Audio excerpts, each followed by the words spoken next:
Hi, I'm David Howard, writer, creator, and editor-in-chief of Raincross Press. And our newest title, Blood World, is coming soon. And you are watching and listening to Two Geeks Talking. Good morning, afternoon, evening, everyone. Two Geeks Talking is an entertainment industry interview show where we interview the creative people from the comic, film, TV, movie, and video game industries. Of course, I'm your host, Kurt Sasso. We are joined today in this brand new year with amazing and talented and creative people on Two Geeks Talking, of course, with another one-on-one interview that everyone has known and loved for the past 15 years. So who is our guest today? Our guest today is the editor-in-chief as well as a writer for Raincross Press. He is a very talented individual at that. We'll get into what he's doing currently, of course, with his newest series called Blood World. We're joined today by the ever-talented David Howard. How are you doing today? Great. How are you doing? I'm so happy to be here. So happy to kick off the new year. Let's do it. Let's have some fun because I always love new and talented people that come on the show, and you're just the next one in a long line of people that have been on here in the past 15 years. For those that don't know anything about yourself as a creative person, tell us who you are and what you're bringing to Two Geeks Talking. My name's Dave Howard. I'm a writer primarily. I do some video editing, but my primary creative outlet is writing. And not only do I write comic book, I also write novels and short stories and poetry. I just had my first novel come out recently this month, a horror novel called The Long Game. My company, Raincross Press, that I'm editor-in-chief of, we're working on a new project called Blood World. And I have a comic book series out with another company as well, ASAP Imagination. I'm keeping busy. Well, hey, it's better to be busy in a new year than it is to be just finding out what you want to accomplish. So I'm glad you're doing that. So tell us a little bit about Raincross Press and how that all came about. The name Raincross Press, it's named after the city I live in. I live here in Riverside in Southern California. It's a moderately sized town east of Los Angeles. The symbol of our city is the rain cross. And if you look at our website, that's down there, raincrosspress.com. Our logo is up there and it has the symbol of our city there. Originally, it was an imprint that I used, kind of a doing business as when I was writing. And I had this idea for Blood World, which was really originally going to be a set of novels. I'm one of those people that loves to write history and all the backstory of something. And I wrote over 200 pages of history for these novels, over 500 years of history going back. And I was looking at it all and I was like, I got a lot here and I don't have a lot of time to do all these novels. I'm doing another novel series. I was like, this would be really good as a graphic format. And there's so much here that it would kind of be wasted just on me. And I knew a bunch of other talented writers. And so I decided to expand it and they loved the idea. So we created this graphic magazine called Blood World that's going to come out. And that's how it got started. And then I was like, well, I need a way to get this out there. I did something I never thought I'd do. And I took the leap, turned Raincross into an LLC and actually publishing business. That's a big jump, especially when you're trying to realize a dream that you've had for a long time and that you've been successful in as well. Absolutely. It was scary. I'll be perfectly honest with everybody out there. It still is scary to a certain degree, but it's fun. It's a fun kind of scary. Well, let's talk about the team then that you have around with Blood World specifically, because originally when you signed up for this show, you wanted to have at least 6 people on. Time-wise, it would be a little tight. Who is on this team? Because you had so many amazing and talented people that I was like, oh, I recognize a lot of these names. And to be perfectly honest with you, the team has just grown since then. I guess I decided to jump in both feet in the deep end. I've always been inspired by magazines like 2000 AD and heavy metal, and that's really what we're kind of patterning ourselves after. My long-term vision of success would be to have something that's as successful as that. I know that is the goal, the bar way up here.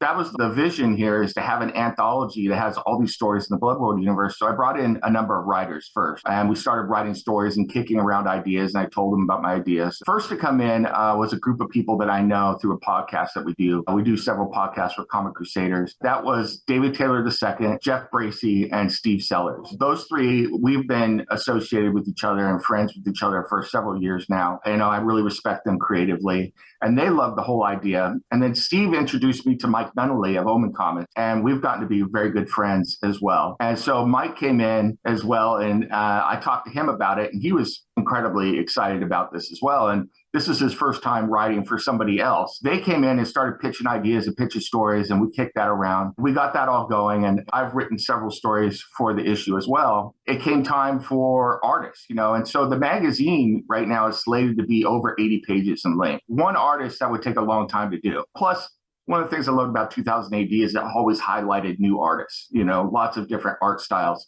And so we went out there and started interviewing, and we've got people from all over the world. So we've got an artist who goes by the creative name Kostmeyer in the UK. We've got a artist studio, Sammy Crown Studios out of South Africa. We've got an artist named Brian Wilson, who's up in the Pacific Northwest. Jeff Bracey is also an artist as well as being a writer, and he's illustrating his own story. We've got a number of different artists working on there. Our letterer is out of Argentina. So we're really a global operation here. So it's pretty cool. A lot of people I talk with either find their creative partners through Reddit, through online forums, through wherever they find them. And it's a truly worldwide phenomenon, especially with so many publishing companies that have come on the show in the past as well, too. So find amazing talent where you can find it and pay them well, and you'll be set. Absolutely. And I have to say, it's, one of my goals besides wanting to put out a successful magazine and be successful at this and grow it and get bigger and bigger is that one of the things I loved about 2000 AD is there always this showcase for new talent. And sometimes that talent stayed there and sometimes that talent went on to bigger and better things. And, and we've got some incredibly talented artists on this magazine, this first issue.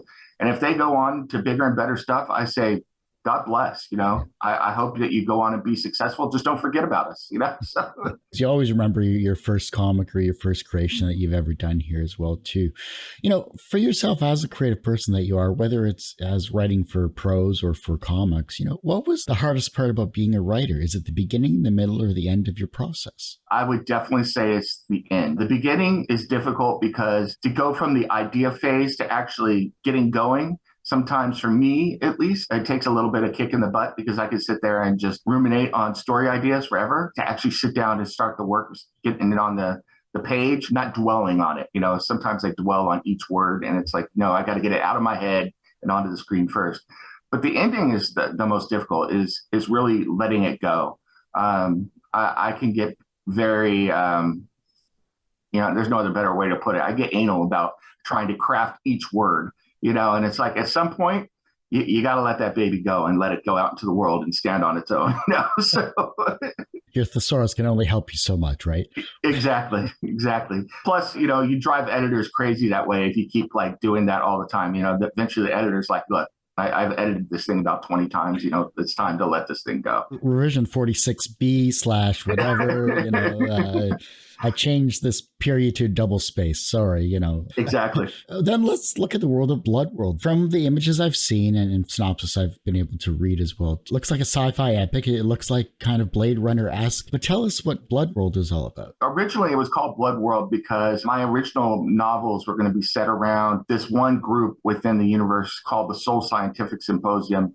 And everything about this particular group, they are trying to perfect humanity through genetic engineering. And their whole civilization is based around the moons of Saturn and things like that. So it was called Bloodworld because it was like Gattaca on steroids, if you're familiar with that movie. Mm-hmm. In order to flesh out the world that I was building around, I created different other organizations. I needed to figure out what was going on Earth and why there was a group of people out on Saturn. I started writing all the backstory. The name stuck around, Bloodworld, but the focus definitely shifted. There's three main, they're protagonists and antagonists, three power players: the Terran Federation, which is the old Earth, S3 around Saturn, and the Ganymede Monarchy around Jupiter. And it is Blade Runner, but it's also very much, I think the best way I could describe it is if you took Game of Thrones and combined it with Dune and put in some elements of Blade Runner and Gattaca, you got a pretty good idea what's going on. It really is a sci-fi epic where some of the stories deal with very high level maneuvering and politics and things that are happening on a solar system scale, while some of the stories are really focusing on individuals and they're getting by in life in what is current year 2587 and how they're living and the different circumstances they find themselves in these different places in the solar system. The tagline I gave our writers when writing was 300 billion people live in Bloodworld and there's 300 billion stories we could tell. Go find one and tell it. Sounds like my tagline I use for the show. Everyone has a story to tell. It's up to me to help bring that out. Absolutely. That's awesome. Yeah. I was going to say, I won't file a copyright thing against Thank you. The words are definitely powerful. And speaking of which, what was the first time you experienced where language had power? Oh, wow. I think it was the first time I really got that. And this is going to be funny. I always loved poetry. When I was in high school, I fell in love with Elizabethan sonnets. I'm a weirdo. I like writing in iambic pentameter and following a format for Elizabethan sonnets and everything. Mm-hmm. And so I was trying to get this one girl to go out with me, and I wrote her a love poem in Elizabethan sonnet, and it worked. So I was like, wow, the whole poetry thing does work sometimes, but, and I say that with a, tongue in cheek. It really is true. I mean, there were other times I could say before that. I wrote my first published horror story for a school publication when I was 9. And I legitimately scared my mom and dad with the story. I'm surprised I wasn't in psychological counseling. But what was the title of that, if you can recall? The Curse of Talkwitz. It's a local Native American legend around here. I'm Native American. I love that kind of stuff. And there's a mountain out here called Talkwitz Peak, and it's named after an evil spirit in their tradition. Several landmarks that have what looks like a face in it and stuff. And so I wrote this whole story about settlers coming to California, and they encountered the curse of Talkwitz and stuff like that, and it didn't end well for the settlers. So I'm sure it was justifiable. Yes. What's the wisest piece of advice, or what's the most bullshit piece of advice that you've ever received that has stuck with you? But what's the second wisest piece of advice that you've received that has stuck with you in your journey as a creative person? Wow. I got to think about that one. As a creative, I've gotten a lot of good advice as a business person. As a creative, I think I got to give it to my mom all the way back in high school. I was writing a story, and it was a novel, and I had written something, and she had read it, and she's like, "This doesn't sound like you." And I said, "Well, no one's going to want to read it if I write the way I want to write." And I hadn't even thought about this until you just brought this up. I hadn't thought about this a long time. And she told me, "You need to write what you want to write the way you write it, and then let the chips fall where they may." And that was probably some of the best creative advice I've ever gotten. Taking criticism I think it's important. I love when people criticize my stuff because it allows me to analyze. And that's the third best piece of advice, is my wife always tells me, it's not about you. She's like, check your ego at the door. My wife is probably my hardest critic, and I appreciate it. Write the stuff that you want to write the way you want to write it, and then be open to feedback, be open to criticism, so those, number 2 and 3 are probably the biggest things, and have been huge, because it's easy to have a thin skin sometimes when you're creative. It really is. And that's a hard part. Most people out there, when they criticize your work, they're doing it because they have an honest comment to give you. So as a business owner then, what challenges are you currently facing that you will succeed in 2023? I think the biggest one is dealing with this very diverse as far as location group of people all over the world, and trying to manage and get all of these people together. It feels like I'm herding cats sometimes, and it's not their fault. It's just that people are all over the place. The hardest thing that I've had to deal with in the last 2 months is navigating the international banking system.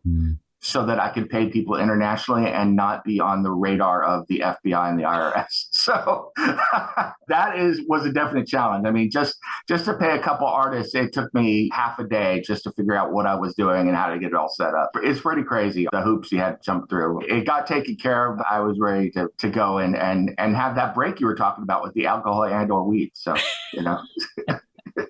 Being a creative person aside, they already see our search history. I mean, banking is the least of their concerns, I think. Exactly. He's looking up carpentry and space travel again. I don't know why. Or in my case, since I tend to write horror stories that combine with detective stuff, I'm also looking up like ways to murder people. Like my latest book is like, how quickly does hemlock kill somebody? And it's like, oh, well, what is this person doing? So I guess the FBI needs to play a game. Is this an FBI red flag, or is this a creative person search engine? Exactly. So the creative journey of Blood World is a more recent endeavor, but looking back at some of your other works, what are 3 works that you've created that you're proud of, and what are 3 things in the future you're looking forward to accomplishing? One of the most recent things, my first comic book title, I never really set out to be a comic book writer, to be perfectly honest with you. I was contacted by Paul Hayden, who runs ASAP Imagination, to help him develop basically the bad guys for his world. And a lot of that was because of my background of where I went to school, my background in government. So I helped him develop some agencies there. And he saw what I was doing. He's like, hey, you want to write a comic book title about this? And I do love comic books. I used to review comic books and got out of that once I started writing comic books. I said, yeah, sure. And so I started writing OPSEC. And when that came out, that was absolutely incredible. So that's one thing I'm really proud of. The novel is a lifelong dream. I've actually written 10 novels over the years that I've thrown away to my wife's chagrin. I wrote them and then jettisoned them. And this time she's like, no, this thing is not going away. You're publishing it. You're getting it out there. Getting it out there and actually seeing it in print is the fulfillment of basically a dream since I was 5. I used to fill out these things for school all the time. And it's like, what do you want to be when you grow up? I want to be a writer. Having a novel to me is like saying suddenly I'm an adult, so it's weird. The third thing was the first time that I was ever published, and that goes all the way back to that horror story when I was 9 years old, and to see that something I wrote could actually affect people, that people were like legitimately scared by it. And I guess that's a weird thing to say, but I was happy that I scared people, but I was, so it's really strange. And any psychiatrists out there, you can probably send me email at raincrosspress.com. Blood World coming out is one,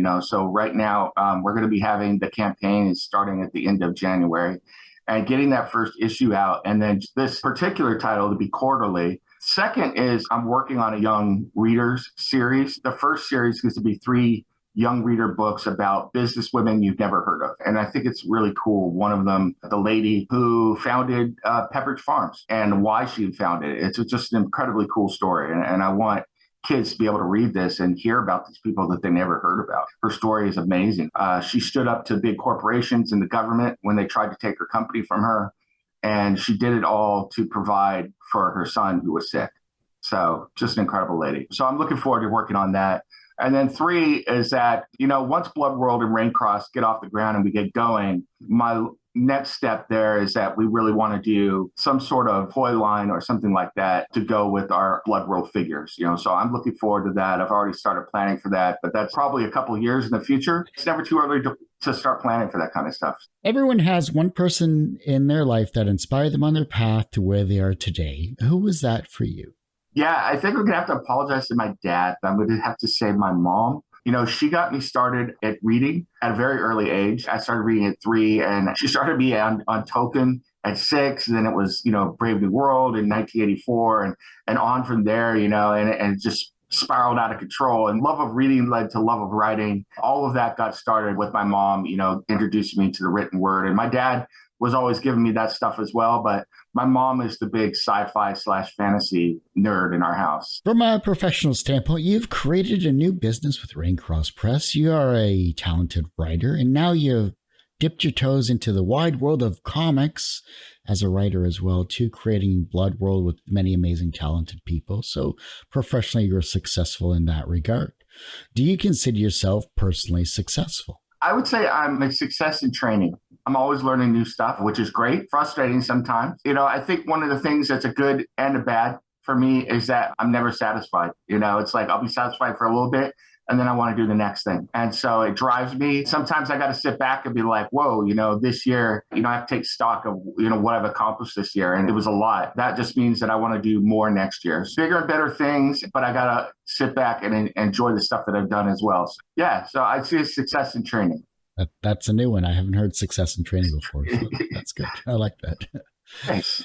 The reverse of success is failure. How do you deal with your failures? I take it really, really personal. For that reason, I got to give all the credit to my incredible wife, who's just an incredible partner, friend, and person who can kick me in my ass when she needs to. One of her favorite sayings to me is, get over yourself. It's not about you. Whenever things go wrong and I feel like I'm way too hard on myself, she'll let me get it out of my system and then get me going again when I need to get going. We've been married 26 years, and I am incredibly lucky that I met her and that she is my friend and my wife. I have to say that. And that's the honest to God truth.